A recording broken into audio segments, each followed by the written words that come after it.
This is Inside Indiana Business Radio for the afternoon of November 23rd, 2022, brought to you by That's Good HR. I'm Alex Brown. Una Osili with the Indiana University Lilly Family School of Philanthropy says the current uncertainty surrounding the economy could dampen charitable giving this season. However, she says unprecedented needs in communities throughout the country have led to expanded charitable commitments. What we've seen during downturns is that Americans tend to prioritize giving to basic needs. So that is giving to organizations that assist those experiencing economic hardship. With inflation rising, Osili says households are becoming more strategic with their budgets when it comes to giving. United Kingdom-based cosmetic manufacturing company Orion Personal Care has relocated its U.S. operations from Illinois to Hobart. Our partners at the Times of Northwest Indiana report the company, which makes skincare and hair care products, plans to hire up to 120 employees by the end of 2023. Purdue University continues to boost its presence in the semiconductor industry. The university today announced a strategic partnership with New York-based semiconductor manufacturer GlobalFoundries it says will strengthen and expand collaboration on semiconductor research and education. Inside Indiana Business Radio On Demand is made possible by the following. With one call to That's Good HR, your hiring challenge is solved. It's that simple. That's Good HR is the secret ingredient to strategic staffing. Have an HR, accounting, administrative, or customer service position to fill? Trust That's Good HR to make a match that's good for everyone, whether temp to hire, or a direct hire placement. For 22 years, That's Good HR has been handpicking employees and employers through a highly personal and authentic approach that delivers long-term results. Visit that'sgoodhr.com. Remember, the match matters.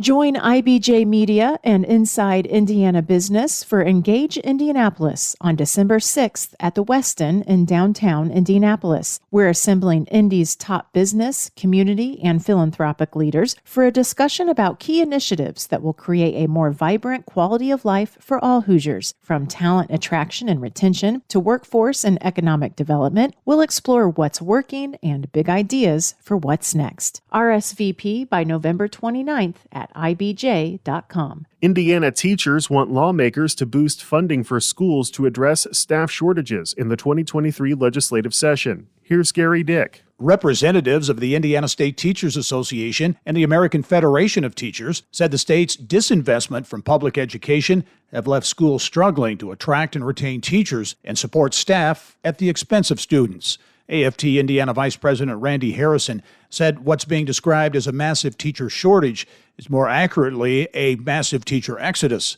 Addressing those staffing woes through increases to state education aid would be more productive, union representatives said, than revisiting bills about divisive social issues that mark the 2022 session.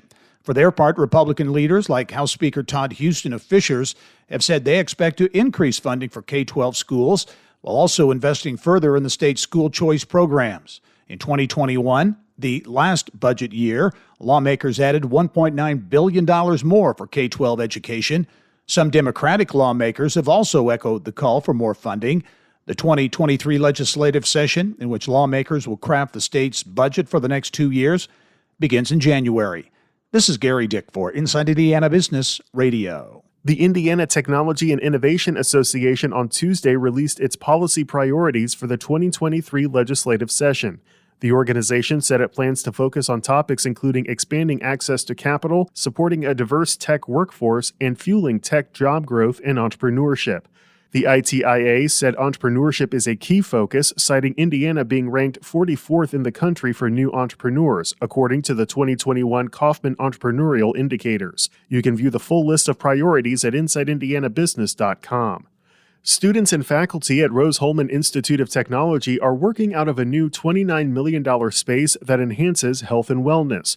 While the building is on a college campus, Indianapolis-based architectural firm Ratio Designs says it is seeing a growing interest from corporations to build well-certified workplaces.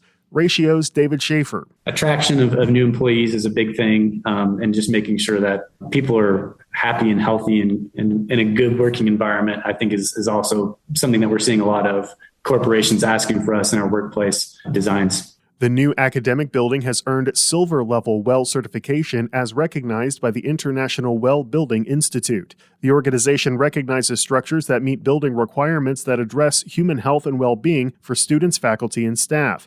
Those include such things as air, water, nourishment, light, fitness, and comfort. This report is brought to you by That's Good HR, the secret ingredient to strategic staffing. More at that'sgoodhr.com. I'm Alex Brown for Inside Indiana Business Radio On Demand.